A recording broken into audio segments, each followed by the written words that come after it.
ವಕ್ಫ್ ಏನಾದ್ರೂ ನಿಮ್ಮ ಜಾಗವನ್ನ ಕ್ಲೈಮ್ ಮಾಡ್ತು ಅಂತಂದ್ರೆ ನೀವು ಕೋರ್ಟಿಗೆ ಹೋಗ್ಲಿಕ್ಕೆ ಅಥವಾ ಟ್ರಿಬ್ಯುನಲ್ಗೆ ಹೋಗ್ಲಿಕ್ಕೆ ಅಥವಾ ಅಲ್ಲ ಟ್ರಿಬ್ಯುನಲ್ಗೆ ಹೋಗ್ಲಿಕ್ಕೆ ನಿಮಗಿದ್ದಿದ್ದು 1 ವರ್ಷ ಟೈಮ್. ಆದ್ರೆ ವಕ್ಫ್ ಬೋರ್ಡು ಇದು ಔರಂಗಜೇಬು ಬಾಯಲ್ಲಿ ಇವರಿಗೆ ಗಿಫ್ಟ್ ಕೊಟ್ಟಿದ್ರಂತೆ 500 ವರ್ಷದ ಹಿಂದೆ ಅಂತ ಹೇಳಿ ನಾಳೆ ಬಂದು ಕೂಡ ನಿಮ್ ಜಮೀನನ್ನು ತಗೊಳ್ಬೋದಿತ್ತು. ಅವ್ರಿಗೆ ಲಿಮಿಟೇಷನ್ ಆಕ್ಟ್ ಅಪ್ಲೈ ಆಗ್ತಾ ಇರಲಿಲ್ಲ.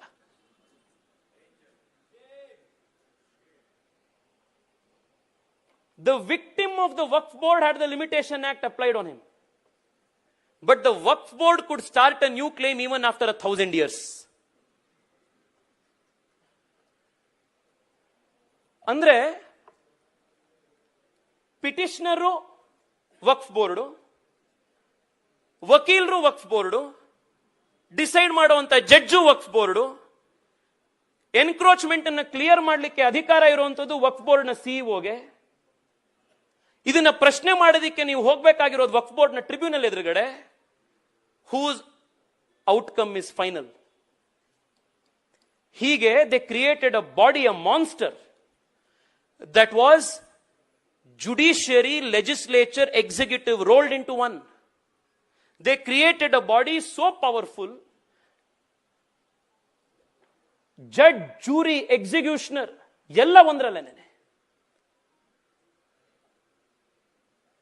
ದೇಶದ, ಭಾರತ ಬಿಟ್ಬಿಡಿ, ಪ್ರಪಂಚದ ಯಾವ ದೇಶದಲ್ಲೂ ಕೂಡ ವಕ್ಫ್ ಬೋರ್ಡ್ ನ ಒಂದು 2013 ಅಮೆಂಡ್ಮೆಂಟ್ ನ ಮೂಲಕ ಕಾಂಗ್ರೆಸ್ ಪಾರ್ಟಿ ಏನ್ ಕ್ರಿಯೇಟ್ ಮಾಡಿದ್ರು, there is no parallel to such an institution in the whole world, including Syria, Pakistan, Afghanistan, Bangladesh, even in Iraq.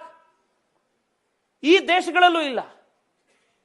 ಅಂತ ಒಂದು ಬಾಡಿಯನ್ನ ಕಾಂಗ್ರೆಸ್ ಪಾರ್ಟಿ 2013 ನಲ್ಲಿ ಕ್ರಿಯೇಟ್ ಮಾಡಿದ್ರು. ಇದರ ಇಂಪ್ಯಾಕ್ಟ್ ಏನಾಯ್ತು? ನಿಮಗೆ ಒಂದೇ ಒಂದು ಸ್ಟ್ಯಾಟಿಸ್ಟಿಕ್ಸ್ ನಿಮ್ ಗಮನಕ್ಕೆ ತರ್ತೇನೆ. 1913ನೇ ಇಸ್ವಿಯಿಂದ from 1913 to 2013 the total land of the Waqf board was 18 lakh acres. ಎಷ್ಟಿತ್ತು? 18 lakh acres. From 1913 to 2013 the total land under Waqf was 18 lakh acres. From 2013 to 2025, additional 21 lakh acres got added. 100 ವರ್ಷ 18 ಲಕ್ಷ. 2013ರಲ್ಲಿ ಈ ಕಾನೂನು ತಂದ್ರು, ಯಾವ ಜಾಗ ಬೇಕೋ ಆ ಜಾಗ ನೀವು ವಕ್ಫ್ ಬೋರ್ಡ್ ಅಂತ ಡಿಕ್ಲೇರ್ ಮಾಡಬಹುದು ಅಂತಂದ್ರು. 10 ವರ್ಷದಲ್ಲಿ 21 ಲಕ್ಷ ಹೊಸ ಎಕರೆ ವಕ್ಫ್ ಬೋರ್ಡ್ ನ ಕಂಟ್ರೋಲ್ ಬಂತು.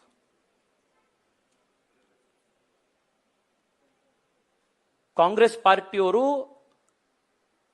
ಯಾರೇ ಇರಲಿ, ರೋಡ್ ನಲ್ಲಿ ಸಿಕ್ಕಿದಾಗ ಈ ಪ್ರಶ್ನೆ ಕೇಳಬೇಕು, ಏನ್ ಭಾರತವನ್ನ ಪಾಕಿಸ್ತಾನ ಮಾಡಿ ಇದನ್ನ ದೇಶ ಮಾರಬೇಕು ಅಂತ ಹೊರಟಿದ್ರ, ನೀವು ಏನ್ ಮಾಡ್ಲಿಕ್ಕೆ ಹೊರಟಿದ್ರಿ ಅನ್ನುವಂತ ಪ್ರಶ್ನೆ ಇವತ್ತು ದೇಶ ಕೇಳಬೇಕಾಗಿದೆ ಕಾಂಗ್ರೆಸ್ ಪಾರ್ಟಿಗೆ.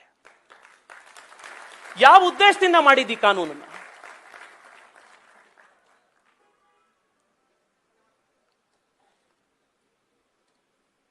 ಸ್ನೇಹಿತರೆ, ಇವತ್ತು ಈ ಕಾನೂನಿಗೆ ನಾವೊಂದು ಫುಲ್ ಸ್ಟಾಪ್ ತಂದಿದ್ದೀವಿ. ಯಾವ ಜಮೀನು ಬೇಕಿದ್ರು ಆ ಜಮೀನನ್ನ ತಗೊಳ್ಬಹುದು. ವಿಧಾನಸೌಧನೂ ನಮ್ದೇ, ವಿಶ್ವೇಶ್ವರಯ್ಯನವರು ಓದಂತ ಸ್ಕೂಲು ನಮ್ದೇ, ASI ನ ಪ್ರಾಪರ್ಟಿಗಳು ನಮ್ದೇ, 1500 ವರ್ಷ ಹಳೆಯದು ದೇವಸ್ಥಾನನೂ ನಮ್ದೇ, ಆ ದೇವಸ್ಥಾನ ಇದ್ದಂತ ಊರು ನಮ್ದೇ, ಇಸ್ಲಾಂ ಹುಟ್ಟಕ್ಕಿಂತ ಮುಂಚೆ ಇದ್ದಂತ ಊರುಗಳು ನಮ್ದೇ, ಪಾರ್ಲಿಮೆಂಟು ನಮ್ದೇ. ಈ ರೀತಿ ಐಕ್ಯಾಗಿ ಹೋಗಿ ಬೇಕಿದ್ದನ್ನೆಲ್ಲ ತಗೊಂಡ್ಬರೋ ತರ ಶಾಪಿಂಗ್ ಲಿಸ್ಟ್ ನಿಂತ ಇದ್ದಂತ ಒಂದು ವ್ಯವಸ್ಥೆಗೆ ಇವತ್ತು ನರೇಂದ್ರ ಮೋದಿ ಸರ್ಕಾರ ಫುಲ್ ಸ್ಟಾಪ್ ಹಾಕಿ ಬಂದ್ ಮಾಡಿ.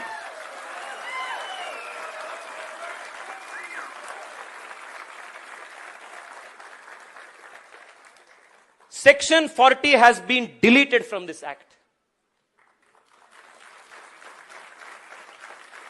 And ಇಲ್ಲಿವರೆಗೆ ಯಾವ್ಯಾವ ಜಮೀನು ಮುಸಲ್ಮಾನರದ್ದಿದೆಯೋ, ಯಾವುದನ್ನ ತಲತಲಾಂತರದಿಂದ ಅವರು ಅಲ್ಲಿ ಖಬ್ರಸ್ಥಾನವಾಗಿ, ಮಸೀದಿಯಾಗಿ ಅವರು ಅದನ್ನ ಪ್ರಾರ್ಥನೆ ಸ್ಥಳಗಳಾಗಿ ಉಟ್ಕೊಂಡು ಬಂದಿದ್ದಾರೋ, ಅದರ 1 ಇಂಚು ಜಮೀನನ್ನ ಸರ್ಕಾರ ಯಾವುದೇ ಕಾರಣಕ್ಕೂ ತಗೊಳ್ಳೋದಿಲ್ಲ. ನಮಗೆ ಆ ಜಮೀನ ಅವಶ್ಯಕತೆ ಇಲ್ವೇ ಇಲ್ಲ.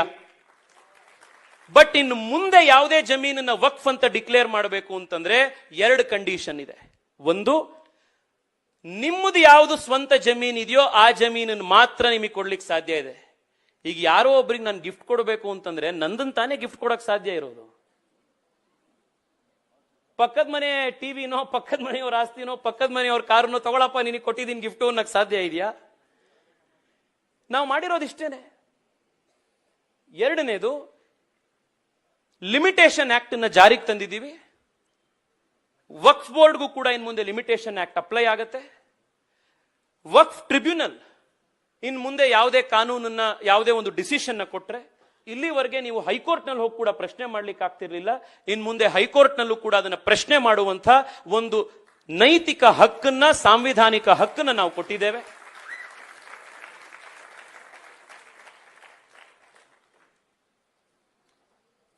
ಇನ್ನು ಎಷ್ಟು ವಕ್ಫ್ ಬೋರ್ಡ್ ನ ಜಮೀನಿದೆ, ಎಲ್ಲಿದೆ, ಎಷ್ಟಿದೆ, ಯಾವುದು ವಕ್ಫ್ ಬೋರ್ಡ್ ನ ಜಮೀನು, ಇದು ಯಾವುದ್ರ ಬಗ್ಗೆನೂ ಕ್ಲಾರಿಟಿನೇ ಇಲ್ದಲೇ ಇರುವಂತಹ ಸ್ಥಿತಿ ಇತ್ತು. ಕಂಪಲ್ಸರಿಯಾಗಿ ಕಾನೂನು ಜಾರಿಗೆ ಬಂದ 1 ವರ್ಷದ ಒಳಗಡೆ ದೇಶದಲ್ಲಿರುವಂತಹ ಎಲ್ಲ ವಕ್ಫ್ ಆಸ್ತಿ ಒಂದು ಆನ್ಲೈನ್ ಪೋರ್ಟಲ್ ನಲ್ಲಿ ರಿಜಿಸ್ಟರ್ ಆಗಬೇಕು. ನೆಕ್ಸ್ಟ್ ಆ ಒಂದು ಪ್ರಾಪರ್ಟಿಗಳ ಯಾವುದೇ ಒಂದು ಟ್ರಾನ್ಸಾಕ್ಷನ್ ಆಯಿತು ಅಂತಂದ್ರೂ ಅದೆಲ್ಲವೂ ಕೂಡ ಆ ಆನ್ಲೈನ್ ಪೋರ್ಟಲ್ ನ ಮುಖಾಂತರವೇ ಆಗಬೇಕು. ಒಂದು ಡಿಜಿಟಲ್ ಟ್ರೈಲ್ ಅವೈಲಬಲ್ ಇರಬೇಕು ಅನ್ನುವಂತಹ ಒಂದು ವ್ಯವಸ್ಥೆ ಆಗಿದೆ. ಇನ್ನು ವಿಶ್ವೇಶ್ವರಯ್ಯನವರು ಓದಂತ ಸ್ಕೂಲು, 15,000 ಎಕರೆ ಜಮೀನು, ಸರ್ಕಾರದಲ್ಲಿದ್ದಂತ ಗೋಮಾಳ ಜಮೀನು, ಇದ್ದು ಬದ್ದಿ ಜಮೀನೆಲ್ಲ ನಮ್ಮದು ಅಂತ ಅನ್ಕೊಂಡಿದ್ದಂತಹ ಒಂದು ಕ್ಲೈಮ್ ಏನಿತ್ತು, ಯಾವ್ಯಾವ ಸರ್ಕಾರದ ಜಮೀನುಗಳು ಅನ್ನುವಂಥದ್ದಿದೆ, ಡಿಸಿಷನ್ ಆಗಿಲ್ಲ, ಪೆಂಡಿಂಗ್ ಇದೆ, ಅದನ್ನೆಲ್ಲವನ್ನು ಯಾವುದು ವಕ್ಫ್ ಬೋರ್ಡ್ ತನ್ನದು ಅಂತ ಕ್ಲೈಮ್ ಮಾಡಿತ್ತು, ಇನ್ ಮುಂದೆ ಆ ಎಲ್ಲ ಜಮೀನು ಕೂಡ ಸರ್ಕಾರದ ಜಮೀನಾಗಿರುತ್ತೆ until it will be finally proved. ಇನ್ನು ವಕ್ಫ್ ಬೋರ್ಡ್ ನಲ್ಲಿ, ವಕ್ಫ್ ಬೋರ್ಡ್ ನ ಮ್ಯಾನೇಜ್ಮೆಂಟ್ ನಲ್ಲಿ ಪ್ರೊಫೆಷನಲಿಸಂ ತರಬೇಕು, ಅಕೌಂಟಬಿಲಿಟಿ ತರಬೇಕು ಅನ್ನುವಂಥ ಉದ್ದೇಶದಿಂದ ಎಕ್ಸ್ಪರ್ಟ್ಸ್ ಅನ್ನ ತರಬೇಕು ಅನ್ನೋದಾಗಿದೆ. ಅದರಲ್ಲಿ ನಾನ್ ಮುಸ್ಲಿಂ ಮೆಂಬರ್ಸ್ ಅನ್ನು ಕೂಡ ಹಾಕಬೇಕು ಅನ್ನೋದಾಗಿದೆ. ಇನ್ ಪ್ರಶ್ನೆ ಬಂದಿದೆ, ಯಾಕೆ ನಾನ್ ಮುಸ್ಲಿಂ ಮೆಂಬರ್ಸ್ ಅನ್ನು ಹಾಕ್ತಾ ಇದ್ದೀರಿ ಅಂತ. ಅದಕ್ಕೆ 2 ಉತ್ತರ ಇದೆ. ಒಂದು, ಬಹಳ ಸತಿ ಪ್ರಶ್ನೆ ಮಾಡ್ತಾ ಇದ್ದಾರೆ ಕಾಂಗ್ರೆಸ್ನವರು, ದೇವಸ್ಥಾನದ ಕಮಿಟಿಯಲ್ಲಿ ಯಾಕೆ ನೀವು ಮುಸಲ್ಮಾನರನ್ನ ಹಾಕ್ತಾ ಇಲ್ಲ, ಕಾಶಿ ವಿಶ್ವನಾಥದಲ್ಲಿ ಹಾಕಿ, ರಾಮ ಮಂದಿರದಲ್ಲಿ ಹಾಕಿ, ಅಲ್ಲಿಗೆ ಯಾಕೆ ಹಾಕ್ತಾ ಇಲ್ಲ ಅಂತ. ವಕ್ಫ್ ಬೇರೆ, ವಕ್ಫ್ ಬೋರ್ಡ್ ನ, ವಕ್ಫ್ ಕೌನ್ಸಿಲ್ ನ ಮ್ಯಾನೇಜ್ಮೆಂಟ್ ಬೇರೆ. ಖಬ್ರಿಸ್ತಾನದಲ್ಲಿ ನೀವು ಯಾವ ರೀತಿ ಮಣ್ಣು ಮಾಡಬೇಕು ಅಂತ ನಿಮ್ಮ ಪದ್ಧತಿ ಇದೆ, ಅದನ್ನ ಯಾವ ರೀತಿ ಮಾಡಿ ಅಂತ ನಾವು ರೆಗ್ಯುಲೇಟ್ ಮಾಡ್ತಾ ಇಲ್ಲ. ಮಸೀದಿಯಲ್ಲಿ ನೀವು ನಮಾಜ್ ಯಾವ ರೀತಿ ಮಾಡಬೇಕು ಅದರ ರೆಗ್ಯುಲೇಷನ್ ನಾವು ಮಾಡ್ತಾ ಇಲ್ಲ. ಆದ್ರೆ ಅದರ ಪ್ರಾಪರ್ಟಿ ರೈಟ್ಸ್ ಇನ್ನೊಬ್ಬರ ಮೇಲೆ ಇಂಪ್ರಿಂಜ್ ಆಯಿತು ಅಂತಂದ್ರೆ ಸಿವಿಲ್ ಲಾ ಅಪ್ಲೈ ಆಗುತ್ತೆ, ಅವಾಗ ಎಲ್ರಿಗೂ ಕೂಡ ಅಪ್ಲೈ ಆಗಬೇಕು. It is a secular function, ಅದಕ್ಕೋಸ್ಕರ ಬೇರೆಯವ್ರಿಗೂ ಅವಕಾಶ ಇರಬೇಕು ಅನ್ನೋದು ನಮ್ಮ ಅವಕಾಶ. ಅಂಡ್ ನೀವು ಭಾಷಣಗಳಲ್ಲಿ ಕೇಳಿದ್ದೀರಿ, OIC ಆದಿಯಾಗಿ ಎಲ್ಲರೂ ಕೂಡ ಭಾಷಣ ಮಾಡಿ ಹಿಂದೂ ದೇವಸ್ಥಾನಗಳನ್ನು ಕಂಟ್ರೋಲ್ ಮಾಡುವಂತ ಆಕ್ಟ್ ಗಳಲ್ಲಿ ಕಂಪೇರ್ ಮಾಡ್ತಾ ಇದ್ದಾರೆ. ಇಟ್ ಇಸ್ ಫಂಡಮೆಂಟಲಿ ಫ್ಲಾಡ್ ಆ ಕಂಪ್ಯಾರಿಸನ್. ಹಿಂದೂ ದೇವಸ್ಥಾನಗಳ ಆಸ್ತಿ ಅದು ಹಿಂದೂಗಳ ಜೊತೆಗಿಲ್ಲ, ಅದು ಸರ್ಕಾರದ ಕೈಲಿದೆ. ಒಂದು ತುಪ್ಪದ ದೀಪ ಹಚ್ಚಬೇಕು ಅಂತಂದ್ರೆ, ಅಥವಾ ನೀವು ಎಳ್ಳೆಣ್ಣೆ ದೀಪ ಹಚ್ಚಬೇಕು ಅಂತಂದ್ರೆ, ನೀವು ಸಾವಂತಿಗೆ ಹೂ ಹಾಕಬೇಕಾ ಅಥವಾ ದುಂಡು ಮಲ್ಲಿಗೆ ಹಾಕಬೇಕಾ ಅಂತಂದ್ರೆ ಅದನ್ನ ನೀವು ಹೋಗಿ ಪರ್ಮಿಷನ್ ನ ಒಬ್ಬ ಸರ್ಕಾರದ ಅಧಿಕಾರಿ ಹತ್ರ ಕೇಳಬೇಕಾದಂತ ದೈನೇಸಿ ಸ್ಥಿತಿಯಲ್ಲಿ ಹಿಂದೂ ದೇವಸ್ಥಾನಗಳ ಆಡಳಿತ ಇದೆ, ಮುಜರಾಯಿ ಆಡಳಿತ. ನಿನ್ನೆ ನಾವು ಕರ್ಗದ್ ನೋಡ್ತಾ ಇದ್ದೀವಿ. ಕರ್ಗ ಮಾಡಬೇಕು ಅಂತ ಸರ್ಕಾರದ ಹತ್ರ ಹೋಗಿ ಕೈ ಕಟ್ಕೊಂಡು ಲೈನಲ್ಲಿ ನಿಂತ್ಕೊಳ್ಬೇಕಾಗಿದೆ, ಪರ್ಮಿಷನ್ ಸಿಗ್ತಾ ಇಲ್ಲ. So comparing Waqf act to HRC acts is completely flawed. ಮೂರನೇದು, 2013ನೇ ಇಸ್ವಿಯಲ್ಲಿ ಕಾಂಗ್ರೆಸ್ನವ್ರು ಏನ್ ಮಾಡಿದ್ರು ಅಂದ್ರೆ ವಕ್ಫ್ ಟ್ರಿಬ್ಯುನಲ್ ನ ಜೂರಿಸ್ಡಿಕ್ಷನ್ ಅನ್ನ ಚೇಂಜ್ ಮಾಡಿದ್ರು. 2013ನೇ ಇಸ್ವಿವರೆಗೂ ವಕ್ಫ್ ಟ್ರಿಬ್ಯುನಲ್ ಎದುರುಗಡೆ ಬರೀ ಮುಸ್ಲಿಮರು ಬಂದು ಕೇಸ್ಗಳನ್ನು ಹಾಕ್ಬೋದಿತ್ತು, ಬೇರೆ ಯಾರಿಗೂ ಕೂಡ ಜಡ್ಜ್ಮೆಂಟ್ ಕೊಡ್ಲಿಕ್ಕೆ ವಕ್ಫ್ ಟ್ರಿಬ್ಯುನಲ್ ಅಧಿಕಾರ ಇರಲಿಲ್ಲ. 2013ರಲ್ಲಿ ಎಕ್ಸ್ಪ್ಯಾಂಡ್ ಮಾಡಿ ಜೂರಿಸ್ಡಿಕ್ಷನ್ ಅನ್ನ ನಾನ್ ಮುಸ್ಲಿಮ್ಸ್ ಕೂಡ ವಕ್ಫ್ ಟ್ರಿಬ್ಯುನಲ್ ಸುಪರ್ದಿಗೆ ಬರೋದಕ್ಕೆ ಅವಕಾಶ ಮಾಡಿಕೊಟ್ರು. ನಾನ್ ಮುಸ್ಲಿಮರ ಪ್ರಾಪರ್ಟಿ ರೈಟ್ಸ್ ಬಗ್ಗೆ ಡಿಸೈಡ್ ಮಾಡಲಿಕ್ಕೆ ಅಧಿಕಾರವನ್ನ ಮಾತ್ರ ನೀವು ವಕ್ಫ್ ಟ್ರಿಬ್ಯುನಲ್ ಕೊಟ್ಟಿದ್ದೀರಾ, ಆದ್ರೆ ನಾನ್ ಮುಸ್ಲಿಂ ರೆಪ್ರೆಸೆಂಟೇಷನ್ ಅದರಲ್ಲಿ ಇರಬಾರದು ಅಂತಂದ್ರೆ ಯಾವ ನ್ಯಾಯ?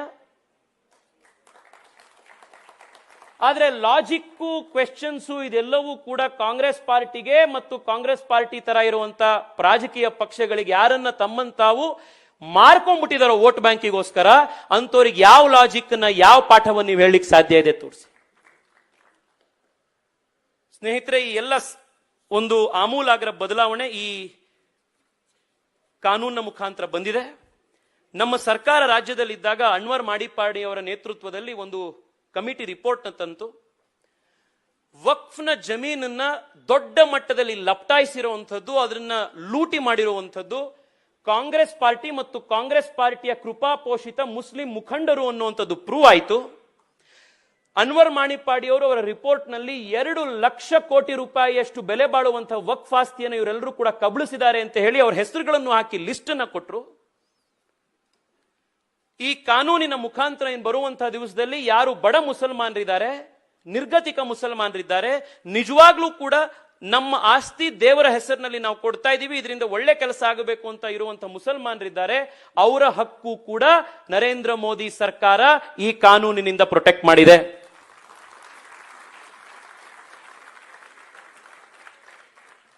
ನಾನು ನಿಮ್ಮೆಲ್ಲರಿಗೂ ಧನ್ಯವಾದ ಹೇಳ್ತೇನೆ. ತಾವು ಜಾಗೃತ ಮತದಾರರು. ನಮ್ಮ ಒಂದು ಮತ ದೇಶದಲ್ಲಿ ಎಂಥ ಬದಲಾವಣೆಗಳನ್ನು ತೆಗೆದುಕೊಂಡು ಬರಬಹುದು ಅಂತ ಅರ್ಥ ಮಾಡ್ಕೊಂಡಿರುವಂತಹ ಮತದಾರರು. ನೀವು ಹಾಕಿದಂತ ಒಂದೇ ಒಂದು ವೋಟು ದೇಶದ ಸಂವಿಧಾನ ಜಮ್ಮು ಕಾಶ್ಮೀರದಲ್ಲೂ ಕೂಡ ಸಂಪೂರ್ಣವಾಗಿ ಅಪ್ಲಿಕಬಲ್ ಆಗೋದಕ್ಕೆ 370 ತೆಗೆಯೋದಕ್ಕೆ ನೀವು ಅವಕಾಶ ಮಾಡಿಕೊಟ್ರಿ. ನೀವು ಹಾಕೊಟ್ಟಂತಹ ಒಂದು ವೋಟು ದೇಶದ ಆಸ್ತಿ, ದೇಶದ ಸಂಪತ್ತು, ದೇಶದ ದೇವಸ್ಥಾನಗಳು, ಸರ್ಕಾರದ ಸಂಪತ್ತು ದೇಶಕ್ಕೆ ಉಳಿಬೇಕು ಅನ್ನುವಂತಹ ಒಂದು ದೊಡ್ಡ ಐತಿಹಾಸಿಕ ನಿರ್ಧಾರವನ್ನು ಮಾಡಿಕೊಡೋದ್ರಲ್ಲಿ ತಾವೆಲ್ಲರೂ ಕೂಡ ಬಹಳ ದೊಡ್ಡ ಒಂದು ಶಕ್ತಿಯನ್ನು ಸರ್ಕಾರಕ್ಕೆ ಕೊಟ್ಟಿದ್ದೀರಿ. ನಾನು ನಿಮ್ಮೆಲ್ಲರಿಗೂ ಕೂಡ ಈ ನನ್ನ 2ನೇ ಬಾರಿಗೆ ಸಂಸದನಾಗಿ ಆಯ್ಕೆ ಮಾಡಿದ ನಂತರದಲ್ಲಿ ಸಂಸತ್ತಿನ ಈ ಕಾಯ್ದೆಯನ್ನ ತಿದ್ದುಪಡಿ ಮಾಡಲಿಕ್ಕೆ ಕೇಂದ್ರದ ಸರ್ಕಾರ ಮತ್ತು ಸಂಸತ್ತು ತಯಾರು ಮಾಡಿದಂತಹ ಜಾಯಿಂಟ್ ಪಾರ್ಲಿಮೆಂಟರಿ ಕಮಿಟಿಯಲ್ಲಿ ದೇಶದಿಂದ ಆಯ್ಕೆಯಾದಂತಹ 21 ಸಂಸದರಲ್ಲಿ ನನ್ನನ್ನು ಕೂಡ ಆಯ್ಕೆ ಮಾಡಿ ಸುಮಾರು 6 ತಿಂಗಳ ಕಾಲ ಸುಮಾರು 36 ಸಿಟ್ಟಿಂಗ್ಗಳಲ್ಲಿ ದೇಶದ ಮೂಲೆ ಮೂಲೆ ಭಾಗಗಳಲ್ಲಿ ಅಹವಾಲುಗಳನ್ನು ಸ್ವೀಕಾರ ಮಾಡಿ ಹಗಲು ರಾತ್ರಿ ಕಾನೂನನ್ನು ಯಾವ ರೀತಿ ತಿದ್ದುಪಡಿ ತರಬಹುದು ಅನ್ನುವಂಥ ಕೆಲಸ ಮಾಡಿದಂಥ ಸಮಿತಿಯಲ್ಲಿ ಒಂದು ಅಳಿಲು ಸೇವೆಯನ್ನು ಮಾಡುವಂತಹ ಒಂದು ಅವಕಾಶವನ್ನ ನೀವು ನನ್ನ ಬೆಂಗಳೂರು ದಕ್ಷಿಣ ಕ್ಷೇತ್ರದ ಮತದಾರರು ಕಲ್ಪಿಸಿಕೊಟ್ರಿ. ಈ ದೇಶ ಸೇವೆ ಮಾಡೋದ್ರಲ್ಲಿ ಒಂದು ಅಳಿಲು ಪಾತ್ರವನ್ನು ವಹಿಸಲಿಕ್ಕೆ ಅವಕಾಶ ಮಾಡಿಕೊಟ್ಟಿದ್ದಕ್ಕೆ, ನಿಮ್ಮ ಪ್ರತಿನಿಧಿಯಾಗಿ ಅಲ್ಲಿ ಕೆಲಸ ಮಾಡಲಿಕ್ಕೆ ಅವಕಾಶ ಮಾಡಿಕೊಟ್ಟಿದ್ದಕ್ಕೆ ನಿಮಗೆ ಮತ್ತೊಮ್ಮೆ ಧನ್ಯವಾದಗಳು, ಕೃತಜ್ಞತೆಗಳು. ವಕ್ಫ್ನ ಕಾನೂನಿನ ಕುರಿತಾಗಿ ನಾವೆಲ್ಲರೂ ಸುಧಾಂಶು ತ್ರಿವೇದಿಯವರ ಭಾಷಣವನ್ನು ಕೇಳಲಿಕ್ಕೆ ಉತ್ಸುಕರಾಗಿದ್ದೀವಿ. ನಾನು ಹೆಚ್ಚು ಸಮಯ ತಗೊಳ್ಳೋದಿಲ್ಲ. ಆದ್ರೆ 2013 ಮತ್ತು 1995ನೇ ಇಸ್ವಿಯಲ್ಲಿ 1995 and 2013 ನಲ್ಲಿ ಯುಪಿಎ ಸರ್ಕಾರ ವಕ್ಫ್ ಆಕ್ಟ್ಗೆ ಯಾವ ರೀತಿಯ ತಿದ್ದುಪಡಿ ತಂದ್ರು, ಅದರಿಂದಾಗಿ ಯಾವ ರೀತಿಯ ಒಂದು ಡ್ರೆಕೋನಿಯನ್ ಸ್ಟ್ರಕ್ಚರ್ ಕ್ರಿಯೇಟ್ ಆಯಿತು ಅನ್ನೋದನ್ನ ಮಾತ್ರ ಬಹಳ ಸಂಕ್ಷಿಪ್ತವಾಗಿ ನಿಮ್ಮ ಎದುರುಗಡೆ ಎಕ್ಸ್ಪ್ಲೈನ್ ಮಾಡ್ಲಿಕ್ಕೆ ಪ್ರಯತ್ನ ಮಾಡ್ತೇನೆ. ವಕ್ಫ್ ಅನ್ನುವಂಥದ್ದು ಅಲ್ಲಾರ ಹೆಸರಿನಲ್ಲಿ ಮುಸ್ಲಿಮರು ಮಾಡುವಂಥ ಒಂದು ದಾನ. It has to be an immovable property. ದೇಶದ ವಿಶ್ವದ ಎಲ್ಲ ಭಾಗಗಳಲ್ಲಿರುವಂತಹ ಮುಸಲ್ಮಾನರು ಅವರು ನಂಬಿರುವಂತಹ ದೇವರ ಹೆಸರಿನಲ್ಲಿ ಸಮಾಜಕ್ಕೆ ಒಳ್ಳೆಯದಾಗ್ಲಿ, 4 ಜನ ಸಮಾಜದಲ್ಲಿರುವಂತಹ ಬಡವರಿಗೆ ಸಹಾಯ ಆಗಲಿ ಅನ್ನುವಂಥ ಒಳ್ಳೆ ಉದ್ದೇಶದಿಂದ ಮಾಡುವಂತಹ ದಾನವೇ ವಕ್ಫ್. ಈ ಎಲ್ಲ ವಕ್ಫ್ಗಳನ್ನ ಅಡ್ಮಿನಿಸ್ಟ್ರೇಷನ್ ಮಾಡಬೇಕು ಅನ್ನುವಂಥ ಉದ್ದೇಶದಿಂದ ದೇಶದಲ್ಲಿ ಮೊದಲ ಕಾನೂನು ಜಾರಿಯಾಗಿದ್ದು 1913ನೇ ಇಸ್ವಿಯಲ್ಲಿ ಬ್ರಿಟಿಷರು ದ ಮುಸಲ್ಮಾನ್ ವಕ್ಫ್ ವ್ಯಾಲಿಡೇಟಿಂಗ್ ಆಕ್ಟ್ ಅನ್ನುವಂಥ ಕಾನೂನನ್ನ ಜಾರಿಗೆ ತಂದಾಗ 1913 ವಕ್ಫ್ ಆಕ್ಟ್ ನೀವು ಅದನ್ನು ತೆಗೆದು ನೋಡಿದ್ರೆ ಅದು ಒಂದು 3-4 ಪುಟ ಮಾತ್ರ ಇದೆ. ಬಹಳ ಸಂಕ್ಷಿಪ್ತವಾಗಿರುವಂತಹ ಒಂದು ಕಾನೂನು. ಬಟ್ ಬಹಳ ಸಂಕ್ಷಿಪ್ತವಾಗಿದ್ರೂ ಕೂಡ ಯಾರೇ ವಕ್ಫ್ ಆಗಿ ಯಾವುದೇ ಒಂದು ಜಾಗವನ್ನು ಡಿಕ್ಲೇರ್ ಮಾಡಬೇಕು ಅಂತಂದ್ರೆ ಅದರ ವೆರಿಫಿಕೇಶನ್ ಹೇಗಿರಬೇಕು, ಅದ್ರ ರಿಜಿಸ್ಟರ್, ಯಾರು ಜಮೀನನ್ನ ದಾನ ಮಾಡ್ತಾ ಇದ್ದಾರೋ ಅವರು ಆ ಜಮೀನಿನ ಮಾಲೀಕರಾಗಿರ್ಬೇಕು. ಈ ರೀತಿಯಾದಂತಹ ಸಾಕಷ್ಟು ಕಂಡೀಷನ್ಸ್ ಗಳನ್ನ ಬ್ರಿಟಿಷರು 1913 ಇಸ್ವಿಯಲ್ಲೇನೆ ಕಾನೂನಿಗೆ ತಿದ್ದುಪಡಿ ತಂದಾಗ, ಫಸ್ಟ್ ಕಾನೂನು ಬಂದಾಗ ಮಾಡಿದ್ರು. ವ್ಯವಸ್ಥೆ ನಡ್ಕೊಂಡು ಹೋಯ್ತು. 1954 ಅಲ್ಲಿ ದೇಶದ ಎಷ್ಟೋ ಸಮಸ್ಯೆಗಳಿಗೆ ಗಂಗೋತ್ರಿ ಅಂತಿರುವಂತ ನೆಹರು ಅವರು ದೇಶದ ಆಡಳಿತಕ್ಕೆ ಬಂದಾಗ ಪ್ರಥಮ ಬಾರಿಗೆ ವಕ್ಫ್ ತಿದ್ದುಪಡಿಗೂ ಕೂಡ ಅಮೆಂಡ್ಮೆಂಟ್ ಅನ್ನು ತಂದರು. 1954 ನಲ್ಲಿ ಪ್ರಾರಂಭ ಆದಂಥ ವಕ್ಫ್ ಕಾಯ್ದೆಯನ್ನ ಸಡಿಲುಗೊಳಿಸುವಿಕೆಯ ಪ್ರಯತ್ನ 1995 ನಲ್ಲಿ ಅಂದ್ರೆ 1996 ನ ಲೋಕಸಭಾ ಎಲೆಕ್ಷನ್ಗಿಂತ ಕರೆಕ್ಟ್ 8 ತಿಂಗಳು ಮುಂಚಿತವಾಗಿ ಮತ್ತೊಂದು ಬಾರಿ ಮುಂದುವರೆದು 2014 ಇಸ್ವಿಯ ಲೋಕಸಭಾ ಚುನಾವಣೆಗಿಂತ 2 ತಿಂಗಳು ಮುಂಚಿತವಾಗಿ 2013 ರಲ್ಲಿ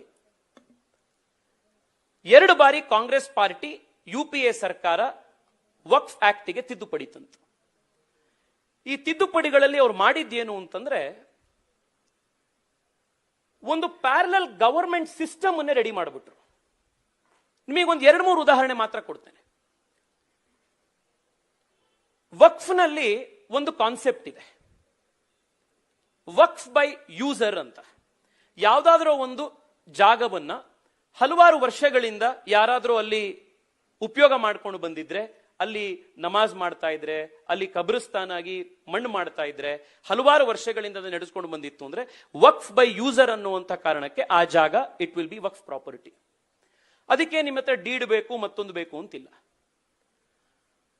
ಆದ್ರೆ ಆ ರೀತಿ ಬರುವಂತ ಒಂದು ವ್ಯವಸ್ಥೆಗೂ ಯಾವತ್ತೋ ಒಂದು ಫುಲ್ ಸ್ಟಾಪ್ ಬೇಕಲ್ಲ.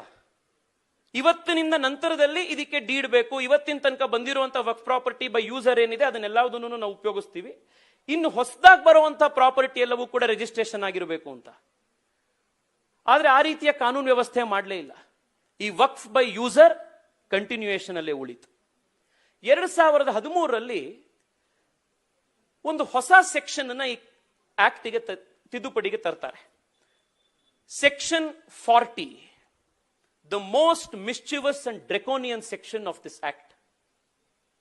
ಆ ಸೆಕ್ಷನ್ 40 ಏನ್ ಮಾಡತ್ತೆ ಅಂದ್ರೆ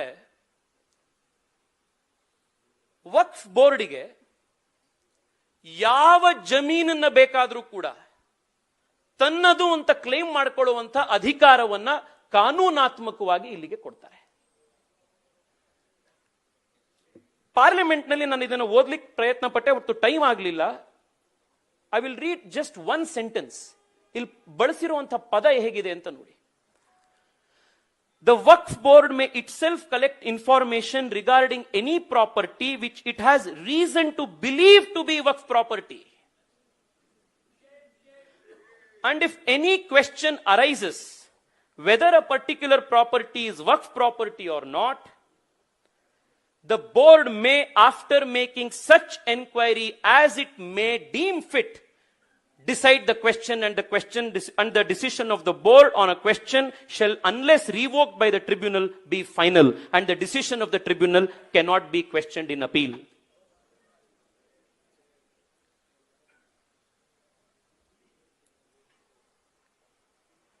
ಇಲ್ಲಿ a thinking society-ಗೆ ಆಶ್ಚರ್ಯ ಹುಟ್ಟಬೇಕಾಗಿರುವಂತಹ ಪ್ರಶ್ನೆ ಅಂತಂದ್ರೆ, the board may itself collect information regarding any property which it has reason to believe. Deed ಬೇಕಾಗಿಲ್ಲ, ಡಾಕ್ಯುಮೆಂಟೇಶನ್ ಬೇಕಾಗಿಲ್ಲ, ಯಾರ ಹತ್ರ ಇದ್ರು ಪಹಣಿ, ಖಾತೆ, ಕಂದಾಯದ ಪೇಪರ್ಗಳು ಏನೂ ಬೇಕಾಗಿಲ್ಲ. If the board has reason to believe that a particular property is Waqf property, it may conduct an inquiry as it deems appropriate, and upon such conclusion of such inquiry, declare such property to be Waqf property. ಚಿಕ್ಕ ಮಕ್ಕಳಿಗೆ ನಾವು credit card ಕೊಟ್ಟಿರ್ತಾರೆ, ಹೋಗಿ ಅಂಗಡಿಗೆ ಏನಾದ್ರೂ ಒಂದು ತಗೊಂಬಾಪ, ಇದು ತಗೋ, ಇದು ಕೊಡು ಅಂತ, ಏನ್ ಬೇಕೋ ಅದನ್ನ ತಗೊಂಬಾ ಅಂತ, ಹುಟ್ಟದಬ್ಬಕ್ಕೋ ಏನಕ್ಕಾದ್ರು. ಈ ರೀತಿಯ ಒಂದು ರಿಯಲ್ ಎಸ್ಟೇಟ್ ಅನ್ನ ಶಾಪಿಂಗ್ ಮಾಡ್ಲಿಕ್ಕೆ ಕೊಟ್ಟಂತ ಒಂದು ಗಿಫ್ಟ್ ಕಾರ್ಡ್ ಅಂತೆ ಕಾಂಗ್ರೆಸ್ ಪಾರ್ಟಿ ಇದನ್ನ ಕೊಟ್ಟಿದ್ರು, ಸೆಕ್ಷನ್ 40. ಅಂಡ್ ಸೆಕ್ಷನ್ 40 ಜೊತೆಗೆ ಇನ್ನೊಂದು ಕಾನೂನು ಬಂತು, ಸೆಕ್ಷನ್ 5. ಸೆಕ್ಷನ್ 5 ಏನ್ ಹೇಳ್ತು? ಸೆಕ್ಷನ್ 40ಯಲ್ಲಿ Waqf board had the power to declare any property it believes to be Waqf property. ಕಾನೂನ್ ಬೇಡ, ಡಾಕ್ಯುಮೆಂಟೇಶನ್ ಬೇಡ, ಡೀಡ್ ಬೇಡ, ಎವಿಡೆನ್ಸ್ ಬೇಡ. ಯಾಕೆ ಅಂತಂದ್ರೆ you have the concept of Waqf by user and oral Waqf. ಜಾಗ ಕೇಳಿದ್ರೆ ಇಲ್ಲ ಇಲ್ಲ ಇದು ಎಷ್ಟೋ ವರ್ಷದಿಂದ ನಡ್ಕೊಂಡು ಬಂದಿದೆ, ಅದಕ್ಕೆ ಜಾಗ ಡೀಡ್ ಅವಶ್ಯಕತೆ ಇಲ್ಲ. ಇದು ಯಾರಾದ್ರೂ ಕೊಟ್ರ, ಯಾರು ಬರೆದು ಕೊಟ್ರು, ಏನು ಇದ್ರ ಬಗ್ಗೆ ಏನಾದ್ರು ದಾಖಲೆ ಇದೆಯಾ ಅಂದ್ರೆ ಇಲ್ಲ, ಇದು ಓರಲ್ ವಕ್ಫ್. ನಾವು ಹೈದರಾಬಾದ್ ಹೋದಾಗ ರೈತರ ಒಂದು ಡೆಲಿಗೇಷನ್ ನಮ್ಮನ್ನು ಬಂದು ಭೇಟಿ ಮಾಡ್ತು. ಜೆಪಿಸಿಗೆ ಮೆಮೊರಾಂಡಮ್ ಸಬ್ಮಿಟ್ ಮಾಡಾದ್ಮೇಲೆ ಅವರು ಒಂದು ಮಾತು ಹೇಳಿದ್ರು ನಮ್ಗೆ, ಮೈ ಝುಮ್ ಅನ್ನುವಂತ ಮಾತು. ಔರಂಗಜೇಬ್ ಸತ್ತು ಎಷ್ಟೋ ವರ್ಷ ಆದ್ರೂ ಕೂಡ ಔರಂಗಜೇಬ್ನ ಭೂತ ವಕ್ಫ್ ಬೋರ್ಡ್ನ ಅವತಾರದಲ್ಲಿ ನಮ್ಮ ಜಮೀನಿನ ಕಬ್ಜಾ ಮಾಡ್ತಾ ಇದೆ ಅಂತಂದ್ರು ಅವರು.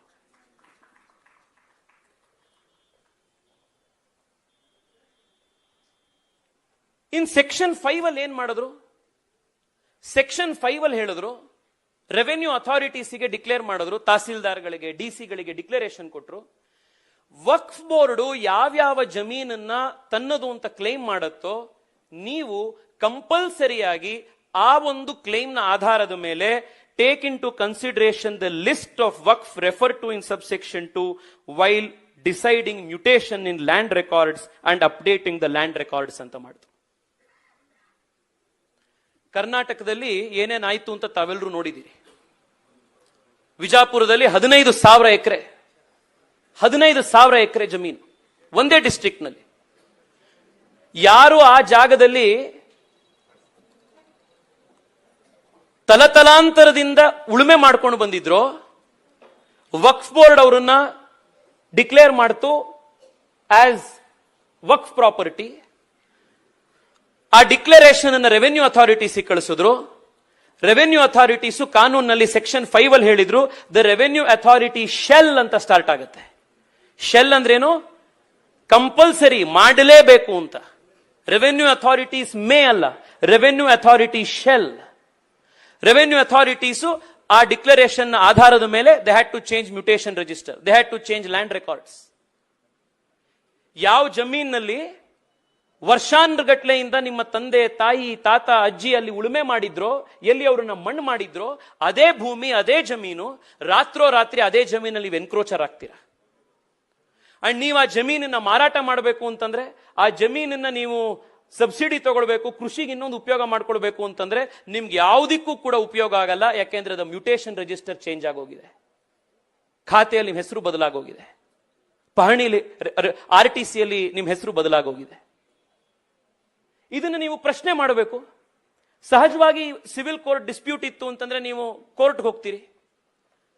ಆದ್ರೆ 1995 ನಲ್ಲಿ ವಕ್ಫಿಗೆನೆ ತನ್ನದೇ ಆದಂತಹ ಟ್ರಿಬ್ಯುನಲ್ ತಂದ್ರು. ಆ ಟ್ರಿಬ್ಯುನಲ್ ತಂದಿದ್ದಷ್ಟೇ ಅಲ್ಲದೆ ಆ ಟ್ರಿಬ್ಯುನಲ್ನ ಡಿಸಿಷನ್ಸ್ ಗಳನ್ನ ಫೈನಲ್ ಅಂತ ಮಾಡಿದ್ರು. You did not even have the authority to question the outcome of the tribunal in the court of law, even in the high court. Appeal provision ತೆಗೆದಾಕ್ಬಿಟ್ಟಿದ್ರು. ಇನ್ನು ಲಿಮಿಟೇಷನ್ ಆಕ್ಟ್ ಅಂತ ಇದೆ. ಲಿಮಿಟೇಷನ್ ಆಕ್ಟ್ ಏನು ಅಂತಂದ್ರೆ, ಯಾರೇ ಯಾವುದೇ ಒಂದು ಖ್ಯಾತೆಯನ್ನು ತೆಗೆದು ಕೋರ್ಟಿಗೆ ಹೋಗಬೇಕು ಅಂದ್ರೆ ಇಷ್ಟು ವರ್ಷದ ಒಳಗಡೆ ಹೋಗಬೇಕು ಅನ್ನೋದಕ್ಕೆ ಒಂದು ಲಿಮಿಟೇಷನ್ ಇದೆ. ಈ ವಕ್ಫ್ ಆಕ್ಟ್ ನ ಸ್ಪೆಷಾಲಿಟಿ ಏನಿತ್ತು ಗೊತ್ತಾ? ವಕ್ಫ್ ಏನಾದ್ರೂ ನಿಮ್ಮ ಜಾಗವನ್ನ ಕ್ಲೈಮ್ ಮಾಡ್ತು ಅಂತಂದ್ರೆ ನೀವು ಕೋರ್ಟಿಗೆ ಹೋಗ್ಲಿಕ್ಕೆ ಅಥವಾ ಟ್ರಿಬ್ಯುನಲ್ಗೆ ಹೋಗ್ಲಿಕ್ಕೆ, ಅಥವಾ ಅಲ್ಲ ಟ್ರಿಬ್ಯುನಲ್ಗೆ ಹೋಗ್ಲಿಕ್ಕೆ ನಿಮಗಿದ್ದಿದ್ದು 1 ವರ್ಷ ಟೈಮ್. ಆದ್ರೆ ವಕ್ಫ್ ಬೋರ್ಡು ಇದು ಔರಂಗಜೇಬು ಬಾಯಲ್ಲಿ ಇವರಿಗೆ ಗಿಫ್ಟ್ ಕೊಟ್ಟಿದ್ರಂತೆ 500 ವರ್ಷದ ಹಿಂದೆ ಅಂತ ಹೇಳಿ ನಾಳೆ ಬಂದು ಕೂಡ ನಿಮ್ ಜಮೀನನ್ನು ತಗೊಳ್ಬೋದಿತ್ತು. ಅವ್ರಿಗೆ ಲಿಮಿಟೇಷನ್ ಆಕ್ಟ್ ಅಪ್ಲೈ ಆಗ್ತಾ ಇರಲಿಲ್ಲ.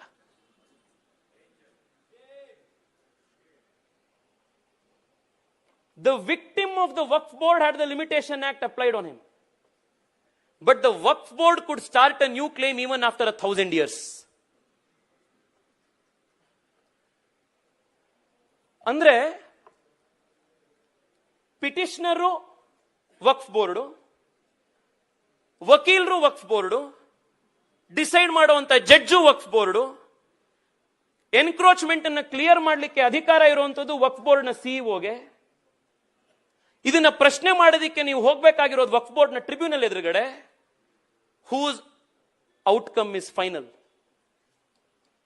ಹೀಗೆ they created a body, a monster that was judiciary, legislature, executive rolled into one. They created a body so powerful, judge, jury, executioner, ಎಲ್ಲ ಒಂದರಲ್ಲೇನೆ.